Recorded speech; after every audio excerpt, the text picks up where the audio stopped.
সুন্নি মুসলমান ও শিয়া মুসলমান সম্পর্কে জানতে চাই, এ ধরনের মুসলমানদের সম্পর্কে মৌলিক ধারণা পেতে চাই। দেখুন, সুন্নি হলেন কোরআন এবং নবী করিম সাল্লাল্লাহু আলাইহি সাল্লামের সমস্ত হাদিসগুলো, বিশুদ্ধ সূত্রে বর্ণিত সমস্ত হাদিসগুলোকে যারা মানে, নবী সাল্লাল্লাহু আলাইহি সাল্লাম এবং তার সকল সাহাবী, তার পরিবারবর্গ সবাইকে যারা মানে, এদেরকে বলা হয় সুন্নি। গোটা পৃথিবীতে বেশিরভাগ মুসলমানই সুন্নি, আমরা সবাই সুন্নি আলহামদুলিল্লাহ। বেশিরভাগ বাংলাদেশি, বেশিরভাগ পাকিস্তানি, ভারতীয়, সাবকন্টিনেন্ট, আরব, পৃথিবীতে বেশিরভাগ মানুষই আলহামদুলিল্লাহ সুন্নি মুসলমান। এবং সুন্নি মুসলমানদের বৈশিষ্ট্য হলো তারা কোরআনকে এবং সুন্নাহকে অনুসরণ করে, সুন্নাহ অনুসরণ করার জন্য সুন্নি বলা হয়। আর শিয়া হলো সেই সমস্ত মানুষেরা যারা আল্লাহকে মানে, নবী সাল্লাল্লাহু আলাইহি সাল্লামের নবুয়তকেও মানে, যদিও তাদের একটা গ্রুপ নবী সাল্লাল্লাহু আলাইহি সাল্লামের নবুয়ত নিয়েও সন্দেহ করে। আর এর পাশাপাশি তারা শুধুমাত্র নবী পরিবারের সদস্যদেরকে মানে, সাহাবীদেরকে তারা মানে না, বরং সাহাবীদের সাথে শত্রুতা বিদ্বেষ তারা জ্ঞাপন করে, লালন করে। তো এই কারণে তারা শিয়া এবং আলাদা হয়েছেন। শিয়ারা তারা বিভ্রান্তির দিকে আছেন, শিয়া পন্থাটা বিভ্রান্তির পন্থা, এটা হেদায়েত এবং সত্য থেকে বিচ্যুত। নবী করিম সাল্লাল্লাহু আলাইহি সাল্লাম বলেছেন, আমার পরে তোমরা আমার সুন্নত, আমার খলিফাদের সুন্নতকে আঁকড়ে ধরবা।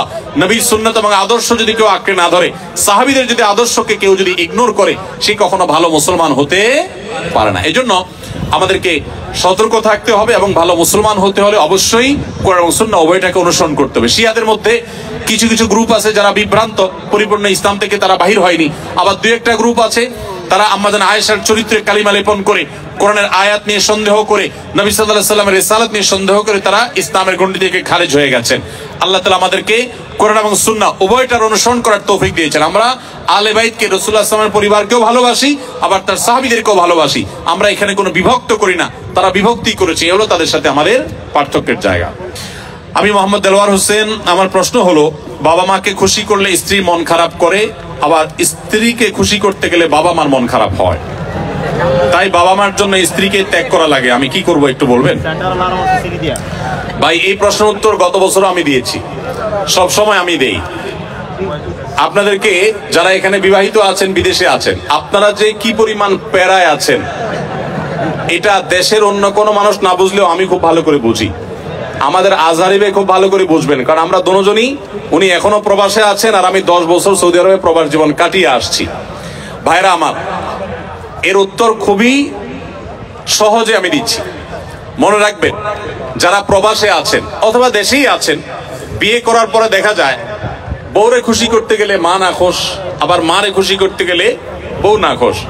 আপনাদের এই পরিস্থিতি থেকে বের হওয়ার জন্য কিছুটা ডিপ্লোম্যাটিক আচরণ করতে হবে, কূটনৈতিক আচরণ করতে হবে। যারা বিভিন্ন দেশে ডিপ্লোম্যাট হিসেবে থাকেন, তাদের দেখবেন কথাবার্তার ভিতরে প্রচুর ফাঁক ফোকর থাকে, তারা হাতে রেখে কথা বলে। বেশিরভাগ ক্ষেত্রে এই পারিবারিক অশান্তিগুলো দূর করার মূল সমাধানটা হলো বুদ্ধিমত্তা। এর ভিতরে প্রথম যে কাজটা আপনাকে করতে হবে তা হলো, এই ডিপ্লোম্যাটিক আচরণেরও আগে যে কাজটি করতে হবে তা হলো, বেশি শেয়ানামি না করে, বেশি চালাকি না করে, একটু বোকা শোকা থাকার চেষ্টা করবেন।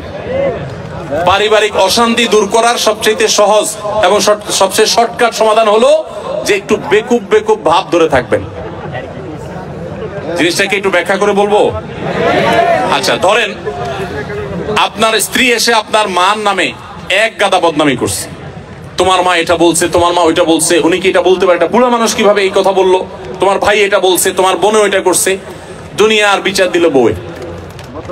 তখন আপনি একজন সভ্য স্বামীর মতো, ভদ্র স্বামীর মতো মনোযোগ দিয়ে সব কথা শুনবেন। অনেক স্বামী আছে বেকুবের মতো, বউয়ের কথা শুনে না, বলে বুঝছি তুমি কি বলবা, হইছে থামো, না খবরদার, ফুল কথা বলতে দিবেন, তার যত জেদ আছে সব ঝাড়তে দিবেন, 2-4-5 মিনিট যা লাগে বলে সে যখন হাঁপায় উঠবে, বলবে যখন কি ব্যাপার তুমি কিছু বলো না কেন, এবার আপনি তখন ফ্লোর নিয়ে এবার আপনি তাকে বলবেন যে দেখো তুমি যা বলছো আমি তো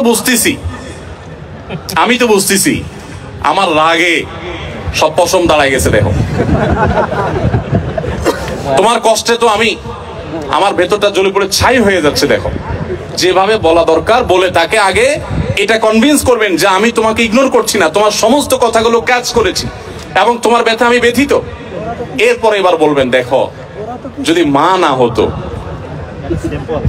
যদি নিজের ছোট ভাই বোন এদেরকে যদি পিঠে মেরে ফেলা জায়েজ হইতো, বা এদেরকে যদি বড় ভাই আমার উল্টাপাল্টা করতেছে, বড় ভাই কিছু বলতে পারতেছি না, আল্লাহ রসুল বড়দেরকে সম্মান করতে বলছেন, যদি সেটা না করা লাগতো তো আজকে এসপার কি ওসপার আমি করে ছেড়ে দিতাম।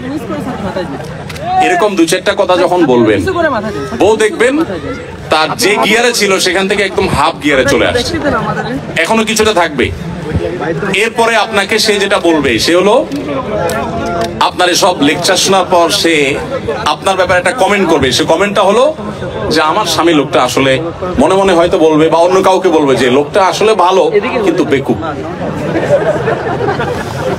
সে একটু শক্ত হইলে এগুলার সব সাইজ করে ফেলতো, কিন্তু বোকা শোকা মানুষ, এই জন্য সে সাহস নাই, বেকুব, তুমি কি পুরুষ হইলা এইসব বলবে। তো বললে তখন একদম বেকুব সেকুব থাকে। বাইরে বহুত পণ্ডিতি করেন কিন্তু বাসায় পণ্ডিতি করে না, সব জায়গায় পণ্ডিতি করতে যায় না। এখানে খুব বোকা শোকা থাকবেন, বুঝতে পারছেন কথা? এবার আসেন মায়ের পার্ট। মা যদি আইসা বলে এই শোনে দিকে তোর সাথে কথা আছে, বলবেন মা কি বলবা বলো। এবার মাকে যদি বলেন যে বাবা তোর বউ এই এই বলছে, এই এই করছে, সে কি এটা করতে পারে, কত বড় সাহস, তোর গলায় ধরে দিয়ে মরা উচিত।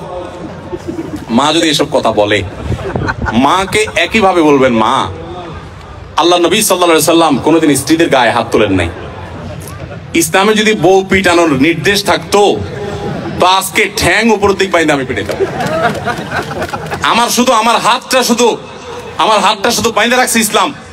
আল্লাহ রসুল কোনোদিন স্ত্রীদের গায়ে হাত তোলেন না। না হলে মা এত বড় সাহস, এরকম কথা সে বলতে পারে। যা কি বলছে না বলছে সেটা পরে, আপনি বিচার বিশ্লেষণ না করতে গিয়ে উপস্থিত ওই জায়গাতে সামাল দেওয়ার চেষ্টা করবেন। কথা কি বুঝতে পারছেন? আপনার এই আচরণ শোনার পর আপনার মা কি বলবে জানেন? মাও ঠিক ওই বউয়ের মতোই বলবে আমার ছেলেটা আসলেই মানুষ ভালো, সমস্যা হলো আমার পোলাটা না বোকা, একদম বেকুব। এই জন্য সেই তো বউয়ের কাছেও বেকুব থাকলে মায়ের কাছেও, কিন্তু আপনাকে কেউ দোষী সাব্যস্ত করবে না। আর যদি পণ্ডিতি করে বউরে বলতে চান ঠিক আছে আমি দেখতেছি, থামো তুমি, মা কিভাবে এসব কথা বলে, এরপর যাবো মা কই আছো তুমি এদিকে আসো।